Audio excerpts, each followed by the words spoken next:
amount over here. This is the same amount. Whatever the amount is, you're going to write it over here. This one. This amount will exactly go to the opposite side in the sales ledger. So this completes the double entry for the sales journal when goods are sold on credit. Now at the end of the month, this is for when goods are sold on credit.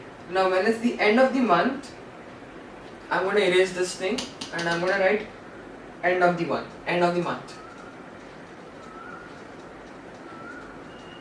Alright, so when it's the end of the month, then what's happening is that we have to credit the sales account now.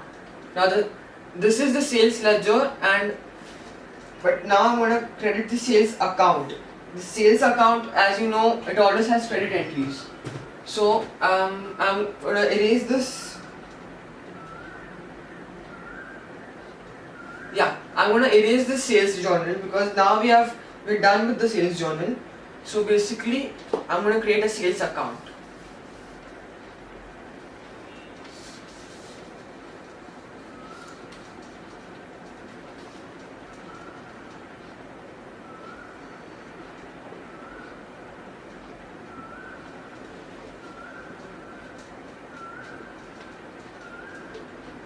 So date,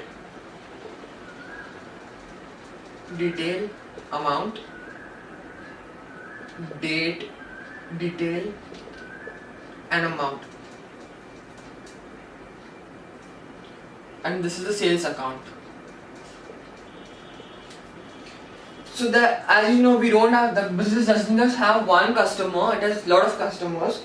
So instead of writing each and every entry again and again repetitively individually, we are going to write on the credit side of the sales account total of the sales journal, total for the month actually.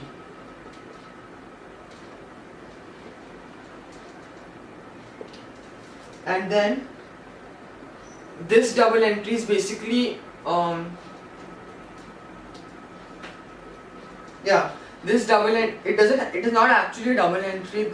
Instead of writing the individual entries like over here, I'm just writing the total for the month. It's much easier to calculate it that way. So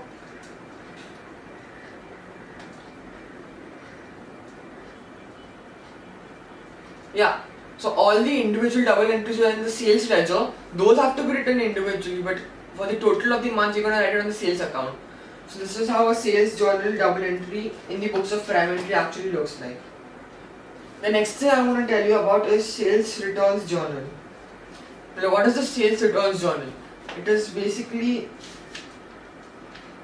the same thing as the sales journal, only the entries are opposite. So as I showed it to you earlier, the sales journal has the date, name, invoice number, folio and amount. The same thing goes for every type of sales journal and sales returns journal. Alright, and I'm not going to recreate it again because I think you know what the main thing is about, but still I'll just show you once more.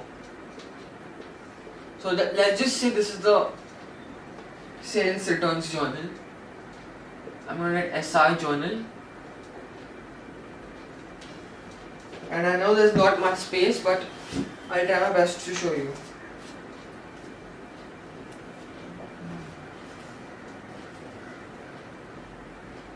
Or you know what, I think I'll erase this thing. I hope you've copied this thing now. The sales returns journal, I have to explain it to you properly.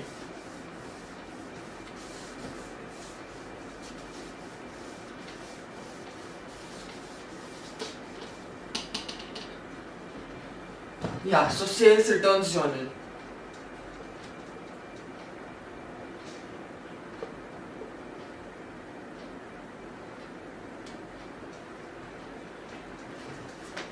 So it lists the name of the businesses, the value of goods returned and the dates on which the returns were made.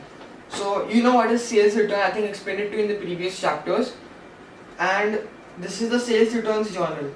And in this book, it is also known as the sales returns book, SR book, or it is known as the returns inwards book or returns inwards journal. So returns inwards book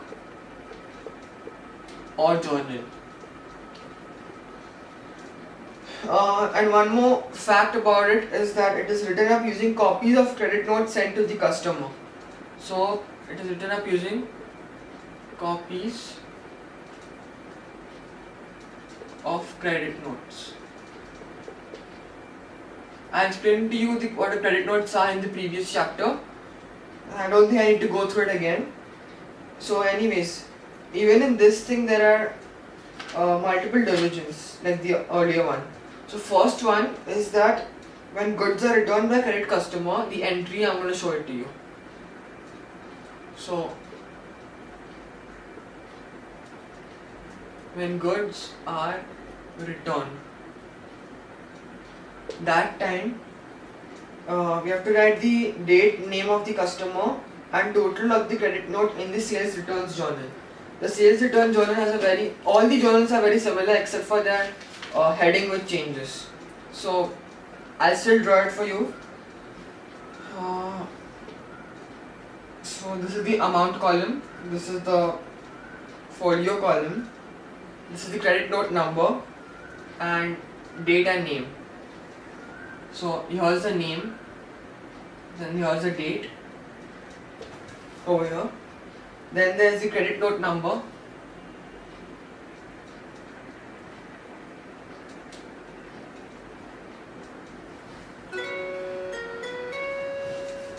sorry about that.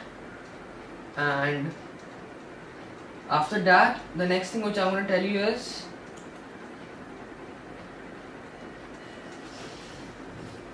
so this is the credit note number. The folio is not important, but still you can write it if you want.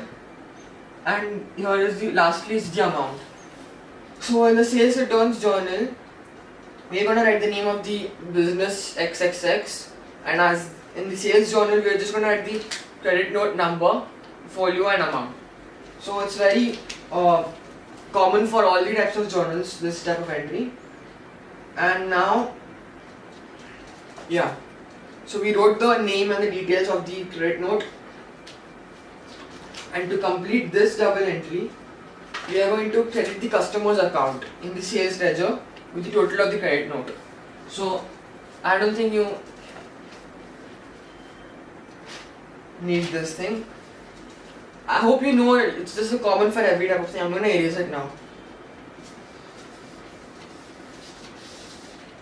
So basically when we're going to create a customer's account,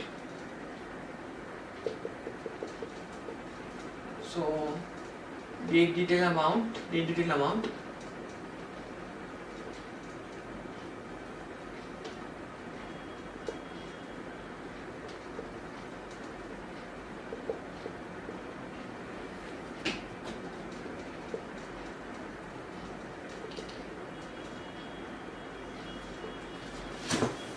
and now I'm going to write the double entry. So on the customer's account, basically on the credit side we are going to write total for the month, which is total of the credit note for the customer. And this is an individual customer, so any type of customer the entry is still the same. Total for the month and the amount and the date over here. Okay, so this was for when goods are returned by the customer. Now I'm going to show you what happens when it's at the end of the month. At the end of the month, I'm going to show you.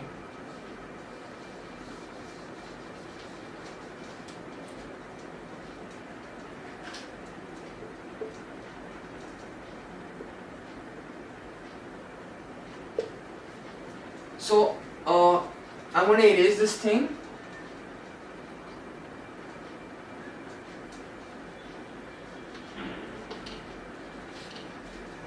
And this will actually be the sales return account now, SR account, And on the debit side of the sales return account, we're going to write total for the month again. The month, and the double entry, this double entry is for multiple types of entries in the sales ledger. So instead of writing the whole, so instead of writing the whole entries again and again, we just want to write the double entry is going to be total for the month. So this is what happens in the sales returns journal. The next thing I'm going to tell you is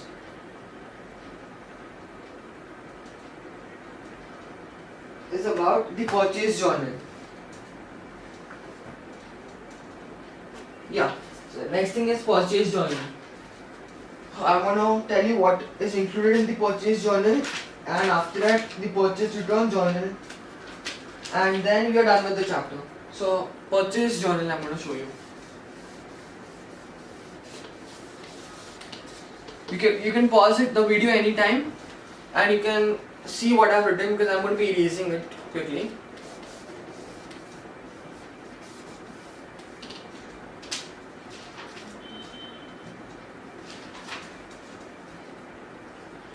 So first of all, in the purchase journal, what is included? We're going to see that.